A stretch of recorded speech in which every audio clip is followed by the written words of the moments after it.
Selector আমাকে কোনো কিছু নোটিশ ছাড়াই শামীমকে বাদ দিয়ে দিয়েছে টিম থেকে, without any notice. I think আমি এতদিন জানতাম যে একটা টিম যখন মানুষ হ্যান্ডেল করে, অ্যাটলিস্ট ক্যাপ্টেন জানে যে কোন প্লেয়ারটা ইন হবে, কোন প্লেয়ারটা আউট হবে।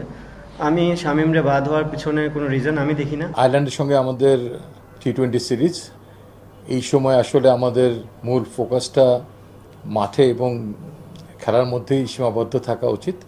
তারপরেও আমাদের দলনায়ক লিটন দাসের আজকে করা একটি প্রেস মিটের ফলশ্রুতিতেই দু একটি কথা না বললেই নয়, সেজন্যই ছোট্ট করে আমি এটা একটু ব্যাখ্যা দেওয়ার চেষ্টা করব।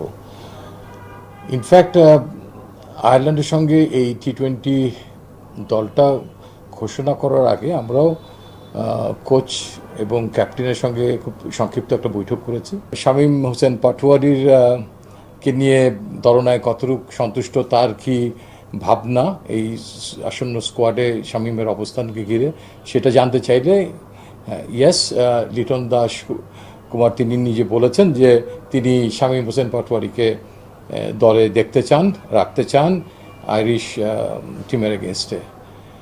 তো এক্ষেত্রে তার সুস্পষ্ট মতামত আমরা পেয়ে যাই এবং তিনি এও জানান যে এই বিষয় নিয়ে তার হেড কোচের সঙ্গে তার আলাপ হয়েছে এবং হেড কোচও চান যে সাম্প্রতিক যে সিরিজে ওয়েস্ট ইন্ডিজের সঙ্গে যে ব্যাটিং লাইন আপটা খেলেছে তাদের সবাইকে দলে দেখতে চান। আমি এবং হাসিবুল হোসেন শান্ত পরবর্তী পর্যায়ে আমাদের নিজেদের মধ্যে আলোচনা করে এই যে সিদ্ধান্ত নেই, সেই সিদ্ধান্তের আলোকে শামীম হোসেন পাটোয়ারি দলে সুযোগ পায় না এবং আমরা দুটো ম্যাচকে লক্ষ্য করে আমরা দলটা দিই। যে আমাদের একটা ইচ্ছা ছিল যে এই দুটো ম্যাচে যদি আমরা আমাদের সিরিজ জয়টা সুনিশ্চিত হয়ে যায়, তার আমাদের থার্ড ম্যাচে আমরা দলে কিছু পরিবর্তন, কিছু এক্সপেরিমেন্ট এবং যারা বাদ পড়েছে তাদের সবাইকে আবার একটা দলের প্রথম একাদশের সুযোগ দিতে পারি। আমাদের নিয়ম মোতাবেক আমাদের দলটা ক্রিকেট অপারেশনসের মাধ্যমে বোর্ডের অনুমোদন নিয়েই ঘোষিত হয়। সিলেকশন